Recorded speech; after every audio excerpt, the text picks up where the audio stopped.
Welcome to Chipcast, a podcast series on education, organizational learning, change management, innovation and educational leadership. And for this special occasion, I am very happy to be speaking in English. I am joined with Dr. Jim Heal, a leading expert in evidence-informed teaching and leadership, with experience as a school leader in the UK and in roles at Harvard and Deans for Impact, advancing the science of learning in education. He is currently Professor of Evidence-Informed Educational Leadership at Academica University of Applied Sciences in Amsterdam and is co-founder of Learning Science Partners. And Jim is the author of 3 books on education: How Teaching Happens, Mental Models and Instructional Illusions. And I'm also very happy to be joined with my co-host Sonja Broersen, teacher and project leader, research at school, focusing on high expectations, part of Academica University of Applied Sciences. Welcome, Sonja. Second time that you are co-host. Yes. Yeah, first time we did the interview with Anthony Mohammed in Amsterdam. And great, Jim, that you're here now in the Netherlands. Yeah, thank you for the welcome, and I'm really excited to be here today. Yeah, I'm really looking forward to it. I read your last book. Fantastic and interesting to bridge the gap between science and practice. And in this podcast, we will try to answer the question, what do educational leaders need to know? Yeah, a short question, but a big answer. A big answer, I think so, yeah. And but you are visiting the Netherlands quite often now as a professor in Amsterdam. Yes, I come over here a few times a year. Obviously, with the life of remote working, I also get the great opportunity to work with wonderful colleagues like Sonja. Yeah. And it's just a really wonderful opportunity for me to sort of step out of the day-to-day of my working life in the American system and have an opportunity to see how it happens in another part of the world. Yeah. So it's really a powerful experience. I can imagine. Is there something that strikes you when you visit the Netherlands and when you visit school teachers or talk to school leaders, something that stands out? Well, it's smaller here. It is. No, I think American educators or the American system in general is very hard to define as a kind of monolithic thing. It is so variable state by state by state. Yeah. And I would agree that there are parts of the Netherlands where there are differences and disparities, but I would argue that in the United States those disparities are even wider. Yeah. Mentioning this to you earlier, the notion that I firmly believe that the best schools in America are among the best schools in the world, and the worst schools in America are among the worst schools in the world. And so part of what has led to this great push in terms of bringing about more equitable outcomes for learners in the American system, I believe really is a product of those kind of gaps. Yeah. What I'm much more interested in is, what do we mean by instructional equity? What does it look like to actually live out just ways of thinking about pedagogy in the details of teaching and learning? Yeah. So they're on similar journeys as 2 different countries. I think in the same way that the Netherlands has started to open itself up to a consideration of evidence-informed practice, there are examples of that happening in the US as well. Mm-hmm. My understanding is that there is talk right now of the Netherlands moving towards a way of expecting teachers to have a foundational understanding in the science of learning. I don't know how far down the track that is, but actually the analogous thing is happening in the US, which is a state that I do a lot of work in Maryland on the East Coast, has become the first state in the union to enshrine in law that every teacher needs to have a foundational understanding of the science of learning. And for us, that was like music to our ears, because it's the first time that there has been a legitimate, concrete commitment to saying this stuff matters, it makes a difference, and we need to put our money where our mouth is. How do you think it is that when you are sick, you go to a doctor and you rely on science and medicine, and when you fly an airplane or use your phone, like science is really important in day-to-day life, but somehow in education sometimes we find it a little bit difficult. Can you reflect a little bit on that? Why that is? I think, partly anecdotal, but I often think about this in terms of, we all went to school, so we think that makes us expert in what schools are and what school systems are. I think the other thing is that school systems, by their nature, often, whether they like to or not, jump from initiative to initiative to initiative. Yeah. That's both a product of quick leadership churn. You often have the new leader with the new set of ideas, and then off you go in another direction. And so you have this lack of coherence. In order to be able to make meaningful difference at scale, you need to be able to commit to an aligned way of thinking rather than a random set of actions. And that takes time. And the level of concentrated commitment to that is something that I don't very often see. No. So that's one aspect of it. The science part is bizarre to me. I think it's in America, of course, there's this whole discourse around trusting the experts. It came out of the time of COVID and sort of saying, just because Anthony Fauci says we should do such and such doesn't mean we should follow the science. And I think there is a quasi-political component to that. Yeah. But I also think it's about, this stuff is complex. It really gets down to the specific granular moments of teaching and learning. And I think researchers and practitioners are almost, dare I say, intimidated by that complexity. Part of what my work tries to do is to take that complexity and try to present simplicity on the other side of that complexity. Not by dumbing it down, but by offering educators a means by which they can understand how learning happens, that they can actually hold in their hand and actually use. Yeah, that's also the topic of bridging the gap. Like really trying to bridge the gap between science and practice. And Sonja, what strikes me when I look at Academica, you have a lot of international scholars also that you invite to do research, also give colleges to be part of the master program. Why is that? That's something you don't really see in different universities in the Netherlands, I think. Well, I would say because there's expertise there, and we want to focus on the experts that we know that are there in the field, and they're happy to work with us. So that's a good thing. It's also because we work internationally. So we have Academic International. We operate in the United States, in Australia, in the UK. Yeah. So that's also part of it. Yeah, great. I think it's really important to also have the courage to invite these kinds of top researchers to help the Netherlands and to work together. And what do you study then? Do you study the bridge between science and practice? Is that sort of a quick summarization? Yeah, I would say so. I think that part of where my interest in this field began is that I was myself a school leader and had been a teacher for many years. And I started to have this sort of this sense that something was not right. And it came somewhere in the form of, I asked myself, what am I basing my decision making on? Now, whether that's a leader making a decision around where to allocate resources or what to prioritize, or a teacher deciding what is the next question they're going to ask or what's the next move they're going to make. If you don't know why you're doing what you're doing, then how do you know whether or not you should do more of it, less of it, adjust it, elevate certain things and begin others? What does that even mean? And so I was searching for the thing that would fulfill that. And for me, it felt as though it needed to rest on our best available understanding of how learning happens. So I started to study that world. And then I realized that the opposite problem was existing, which was that you have this world of rich research, but researchers are not always incentivized in a way that means that they get rewarded for their ideas finding their way into actual practice. So it goes both ways. It goes both ways. And the entire system is organized in a way that makes it so that that's just talking past one another. It's as if never the twain shall meet. And so I had this strong sense that, and don't get me wrong, this is not that I was having this unique revelation, but what I was beginning to realize was that there were more and more people who were filling that gap and saying, there's this world and there's this world, and they don't talk to each other, and that needs to change. Yeah.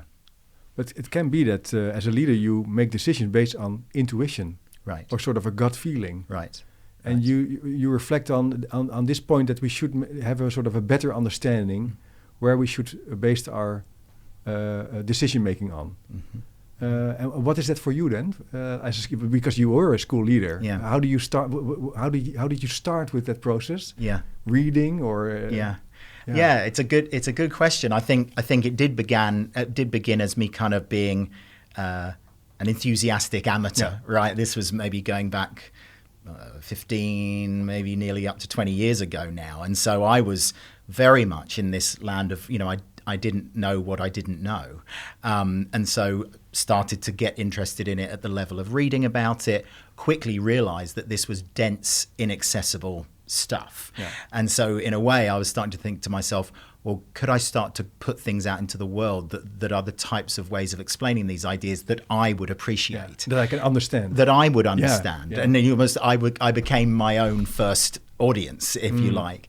At the same time, you then start to see examples of small clusters of professionals, of educators, starting to coalesce around some of these ideas, even if it's just something as humble as a book club that begins within a school or within a department, where you're saying, we actually think that this is worth our time, and let's just explore this and see what's there. But then I think you have to be able to then turn that corner towards elevating it to see actual demonstrable kind of signs that this stuff works and that it matters. And I think that only really starts to happen once it lives within a context. So this is part of what I think of when I sort of think about evidence-informed practice writ large. In my own work as a leader, I sort of, and this is borne out in a lot of what various sort of researchers and writers have explored, among them Kat Scott and some of her work, is this idea that, okay, you have best available research and evidence. Fantastic. Like, we should be drawing from that as richly as we can. But then you have your specific condition. You have your school and your classroom and your learners. And then, even beyond that, you have the professional judgment and expertise and experience of teachers.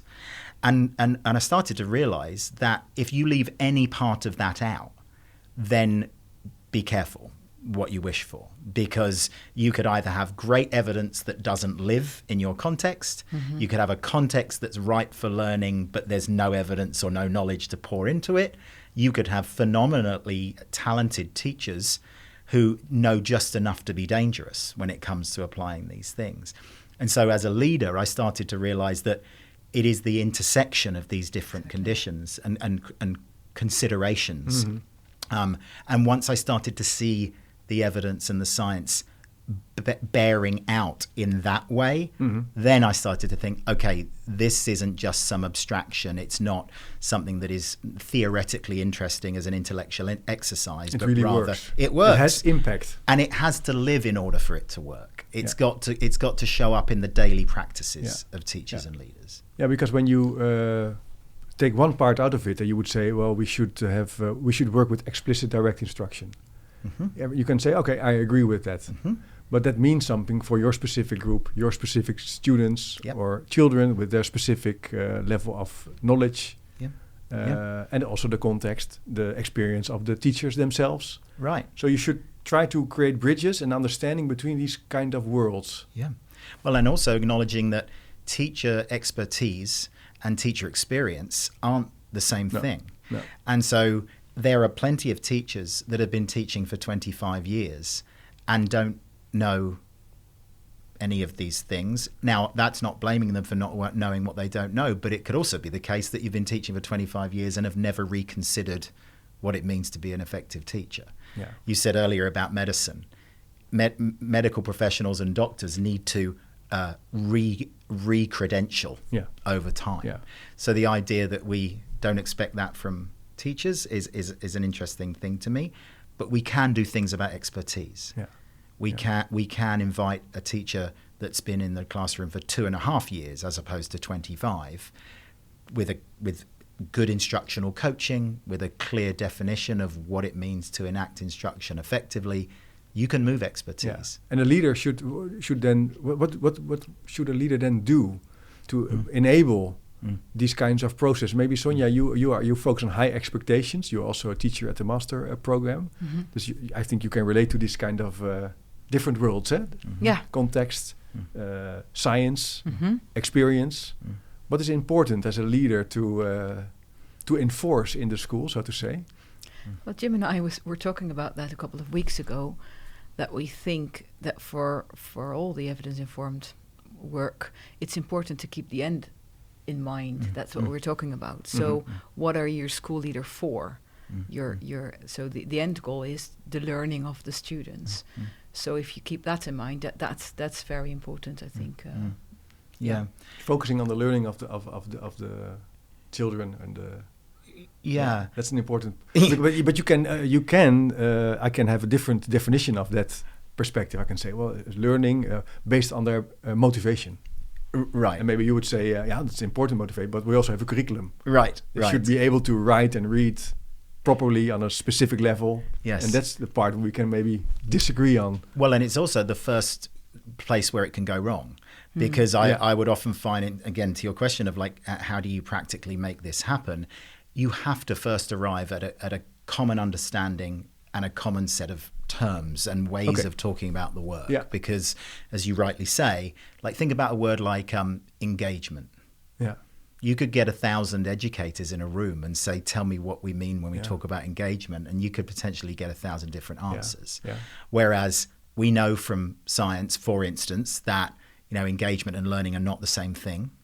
It depends what you're engaged in. It depends about the nature in which you think about ideas, the depth, the clarity, the precision with which you invite learners to think. That's how I would define engagement. Yeah.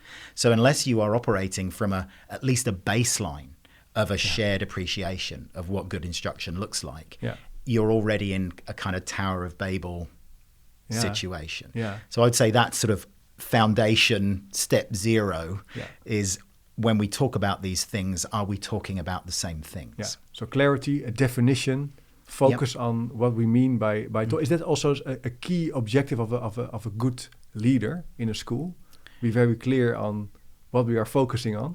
Yeah, I mean, clarity of expectation and coherence only comes when you have things to be clear and coherent around. And so we've named this in previous conversations, but how much of education is filled with platitudes and things that look good on a mission statement, or you see leaders at the beginning of the school year talking about, we want to keep all of our students engaged. Yeah. And if you're a teacher, you could be forgiven for sitting there and thinking, but what do you mean? Yeah. Like, give me the means by which to understand this. Yeah. And so the other way that it lives, of course, is in enacted practice. I very rarely talk about any aspect of instructional theory without wedding it to something that shows what it looks like in the classroom. And so that then becomes something really powerful as well. So you could end up with a whole sort of chain of events, right? How do you plan for instruction based in evidence? How do you enact instruction based in evidence? And then how do you reflect upon, coach around, and deliberately improve practice based in evidence? Yeah. It lives everywhere. Yeah. But the evidence and the science provides us with a lens through which to see those things. And this is, I think, one of the big misconceptions. I think people who work with people in our field think that we're going to come along and we're going to tell them that they have to rip up the rule book and they have to start everything that they knew from scratch. And that's just not true. That's not true. It's already there. And is it also because that really also strikes me that you say, well, you should have also examples. You should be in the school. You should be showing and connecting it to a reading instruction or to a instruction on math, or be there where the work is being done as a leader, instead of talking about change, talking about curricula or whatever. And in many systems, those processes already exist. Almost every school and system, a regional system or a district, as we would call it in the United States, has an observation protocol. Yeah. It has a means by which feedback and mentoring and coaching is structured and considered. Mm-hmm. It even might have a professional development kind of mission or way of describing how they do professional learning around here. Those things are there. The question becomes, what are we pushing through those systems? Yeah. They can be just there to reinforce the same old tropes and myths and misunderstandings that have always existed. But then you would you agree then that the science is very practice-based? It's really rooted in the practice of teaching? It ought to be. It ought to be. Right, and that's often how I describe it. You need a number of things to be true. You need that these ideas are backed by evidence, and that they're shown to have a positive effect on student learning. Otherwise, what are they for? Yeah. Then those principles and the evidence upon which they're based need to actually be manifest in teacher actions. Yeah. Again, if you can't see it and hear it and understand it's not there. Yeah. It just becomes an intellectual exercise. Yeah. And so I think of that as, I even use that kind of phrase of like evidence-informed teacher actions, moves, steps, decisions. Evidence-informed teacher actions. Yeah. That's quite interesting. And can you maybe share a little bit on what does that mean for what you need to know and do as a leader or as a teacher? Because so I think we like science, so we know a little bit, on the methodology. But as a teacher, sometimes it's quite difficult to understand. What is this backed up by science or not? What do you think a leader should do to make that also practically successful, if you know what I mean? Yeah, I mean, first you need to be in a position where you have at least a foundational understanding of it yourself. Yeah. I like to think of sort of effective leaders as that, they're always, in a sense, consumers. People are always coming to them with ideas. Here's a new curriculum. Yeah. Here's someone knocking on your door saying, I've got this new initiative you might want to lean into. Let's go outside and let them they learn can to read. Sit under trees and we can all hold hands and skip through the fields. Yeah. And so you need to be critical about what you do and do not endorse. And you will communicate a message to your teachers and to those in your community, even without opening your mouth. You'll do so by where you bet, where you put your chips on the table. Yeah. And that is a communication in and of itself about what you prioritize and why. Yeah. So you already are sharing what you think is important and what you think is evidence. Right. Maybe you don't know it, but you are doing it. Correct. And there's lots of, the curriculum that has the stamp on the front that says evidence-based. Yeah. Well, it must be then, because it says it is, right? And so I think kind of you need to be able to be that kind of critical consumer. You need to then be able to prioritize around areas of teaching and learning that we do know work. Mm-hmm.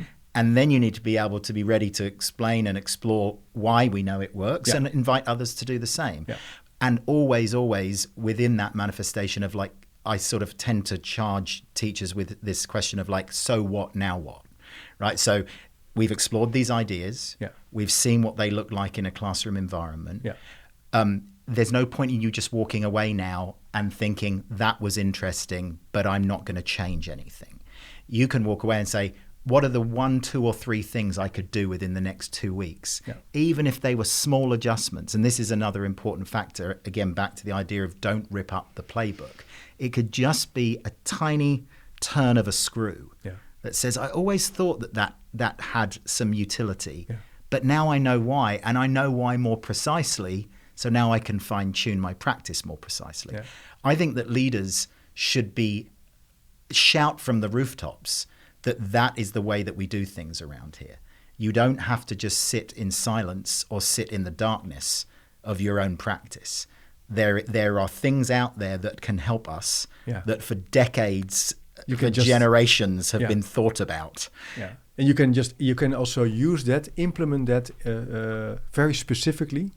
Short term, so you don't have to talk about very big visions, very big ideas. You can do that, but you should have a good idea on what is the evidence that's important for us as a school within our context, within our teachers, and how can we translate that to the workplace based on the most effective evidence there is. Yeah. But you also said, let's take topics that we know a lot about. Is that, for instance, reading or instruction or writing? I'm just thinking out loud now. Yeah, I mean, I maybe even sometimes go one step further than that. So I work with, in the US, quite large school districts. So some of the school districts that I work with have maybe 175,000 students under one set of executive leadership. Yeah. So these huge, monstrous kind of systems. And what you end up finding is that that kind of slow roll progress towards kind of improvement is just magnified at that large scale. But it doesn't mean that it can't happen. It just requires incremental improvement. And this is the difference. When I walk into a district of that size and of that nature, and they say to me, well, we want to do learning science this year. Yeah. Right? We've decided that this year will be the year of the brain. Yeah. Okay. Yeah. Right. And you're going to help us. And you're going to help us. And would you like to come and do, one session to kick off our year of the brain? And I very politely say no. And a good colleague of mine and friend, she came up with this wonderful example where she said, if you went to the dentist and over the door it said, this is the year of the tooth, you probably would go to another dentist, because every year should be the year of the tooth, right? And so we're educators. Every year should be the year of the brain.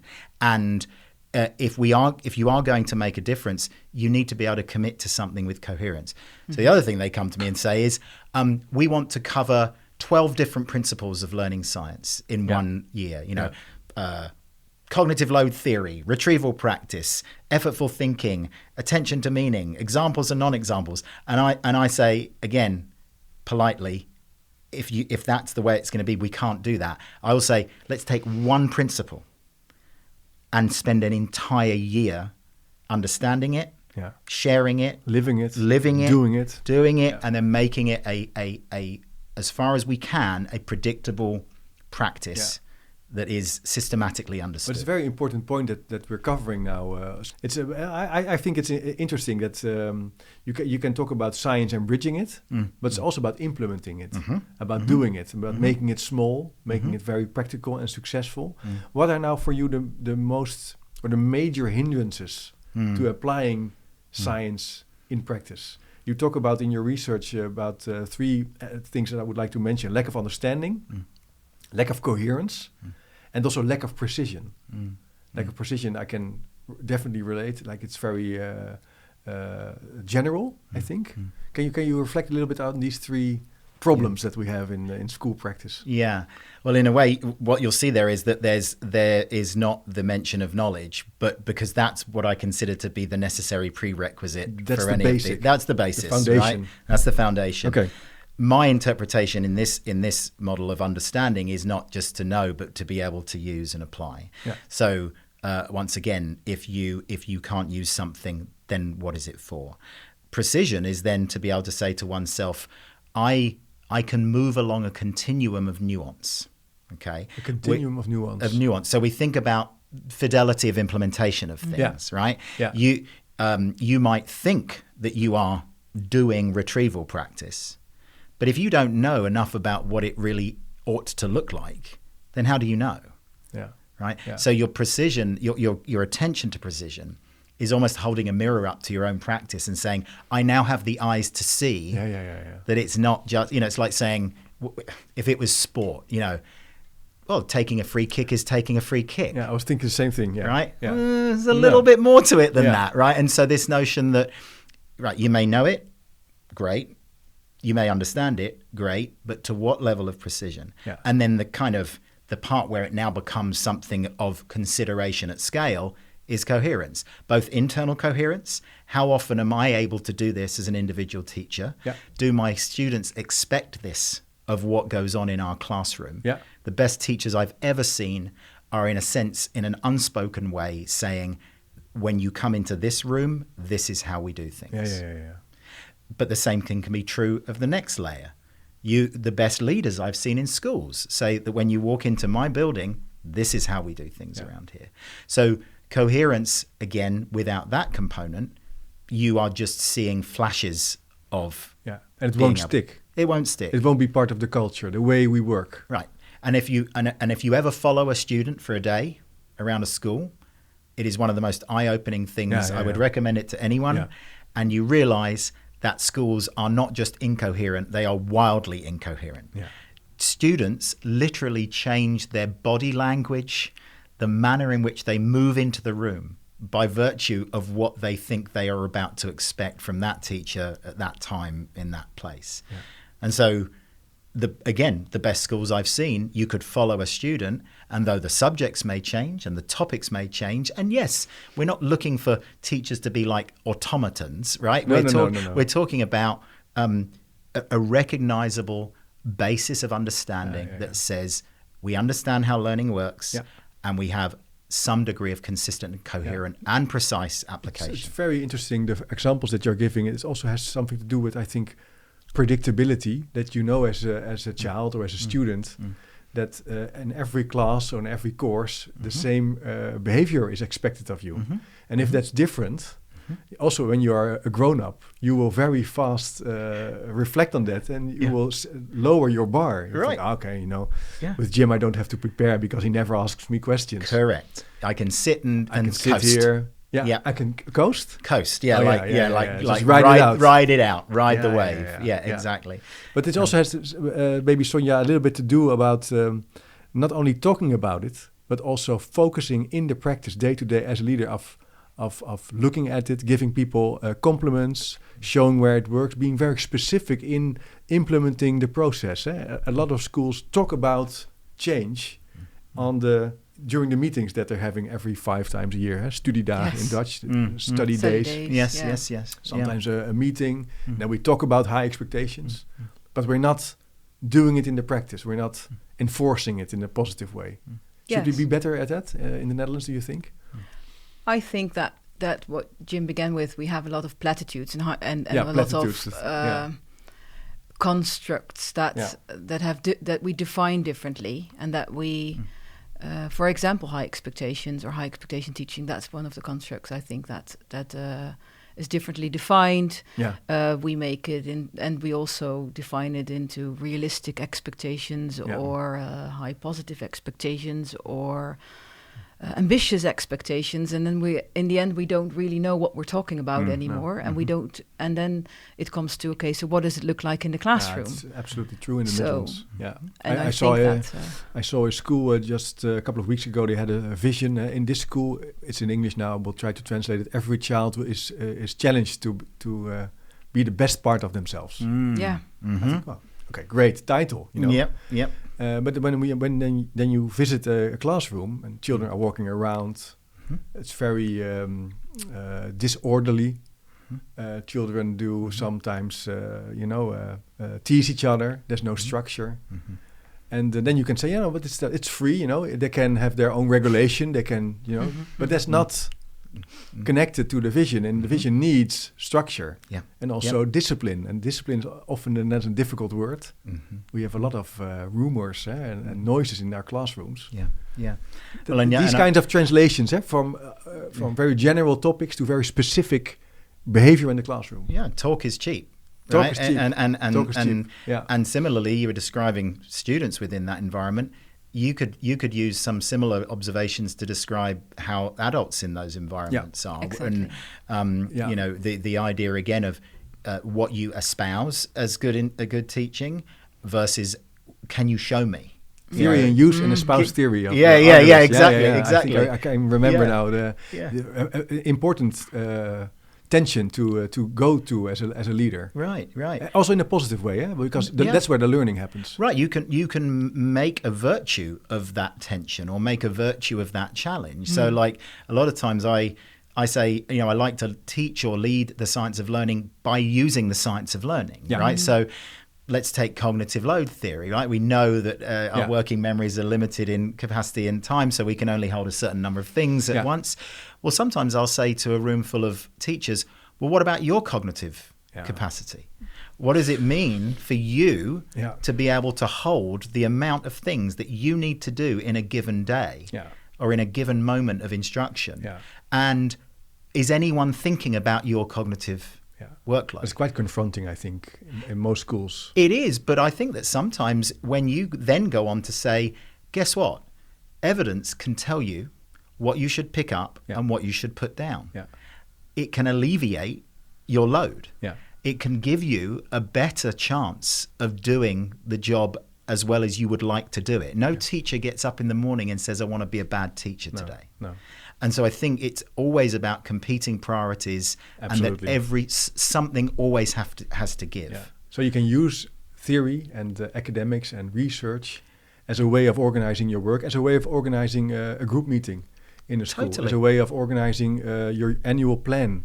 And the reflection on the results. Focus it, don't make it too much, and finish it. And workload and cognitive load aren't the same. Right? You could have a high workload that's low on cognitive demand, and you could keep going and going and going. You could have a lighter workload that has a high cognitive demand, and suddenly you're exhausted at the end of every single day. So if I understand correctly, then you see this layeredness. So science could have an impact on the teaching in the classroom, but it can also have an impact on how teachers do their job. So what does it entail then for school leaders? Because it makes their job even more interesting, I'd say, to give room for this. Yeah, that's a great question. I think there are many ways into that. I think one of them, and this is some of the work that I'm kind of starting to write a little bit more about, is this idea of, as a leader, what is your starting point? How do you see yourself in the work? And when I first moved to the United States, I was shocked to hear that they refer to school leaders or head teachers or principals sometimes as administrators. And I thought, that sounds like an accountant or somebody that works in a bank or someone that has lots of Excel spreadsheets in front of them. Exactly. And it turned out that was partially true in the idea that, there is really good evidence on this that shows that the kinds of standards that we hold educational leaders to, almost entirely to a vast majority of those expectations are sort of administrative, managerial, as opposed to what would it look like if a leader started from an educative rather than an administrative stance on that work. We foreground learning, and as a result of effective learning, we get effective outcomes. Too many leaders treat effective educational outcomes like they're making, widgets in a factory. And I don't mean that in a disparaging way. I'm not saying that, schools are factories and they're hot houses, because I think that's a bit of a tired old trope. I think that leaders necessarily, in order to survive, end up sharpening those skills around making the machine work, keeping the lights on, keeping everything working. But in that sense, you're putting the cart before the horse. If you could start with a consideration of what good teaching and learning looks like, and then ask yourself, what are my systems, structures, processes, means by which change management efforts that get me there, I think you end up getting both. You get both learning and you get effective outcomes. But if you start with that other mindset, you leaving completely to chance whether or not effective learning is actually going to take place. I'm thinking about what you're saying, and the problem in the Netherlands is also that a lot of school leaders at least reflect on that they have a lot of administrational burden. Correct. So there's a lot to do, and that won't go away in the Netherlands for the coming years. We should really, that's a big problem. We have a deficit in the number of school teachers in the Netherlands, and also the prognosis is very bad. But school leaders is even worse. Oh yeah. At some places, so we should really focus on learning, focus on high expectations. But what should we do then with the administration? Well, last question. No, well, and it's true. Like I was talking about this I was teaching a class earlier today, and I'm not sure what the latest data on this is, but the last time I checked. The executive leadership roles within American school systems, what they refer to there as superintendents. So they might run an entire district or region. The average tenure of a superintendent, I think, is about 3 years because it burns you up, it chews you up, and it spits you out. And the reason it does that is because you, as you mentioned, are met with a level of administrative burden. And I would also argue political burden and every other consideration. That means that you stray so far from what you originally went into the work for that you're at a loss. You're trying to maintain your values as an educator at heart, but you are just being weighed down by the extent of this. And then guess what happens? The next leader comes in. And they bring in a whole new bunch of other things, and they collapse under the weight, and then it keeps on rolling. You get a sort of a management doom loop, eh? Yep, it's the churn. It's the churn. And we need to, how do you say, doorbreken, disrupt the pattern. In a positive way. Break the cycle. Exactly. Break the cycle. And I also like the point that you're making it a virtue of using insight, academic insight, and translating it to the school practice in a positive way. Focusing on the practice of teachers in the day-to-day business. Jim, it's really interesting. Oh, my phone is ringing. I don't know why. Oh, sorry. Ik had hem toch uitgezet. Begin ik, I will start over. Sorry. I think it's really interesting to reflect on what you need to do as a school leader to bridge this gap. Jim, thanks a lot for your time and the opportunity to talk to you, and a really warm recommendation to go to the show notes and read the books of Jim, also written with some Dutch colleagues. Yes, indeed. Paul Kirchner, for instance, also somebody who visited the podcast a couple of years ago. I remember that was in Corona time, about how children learn. And the first thing he said to me, children, everybody learns the same way. That is a very Kirchnerian statement.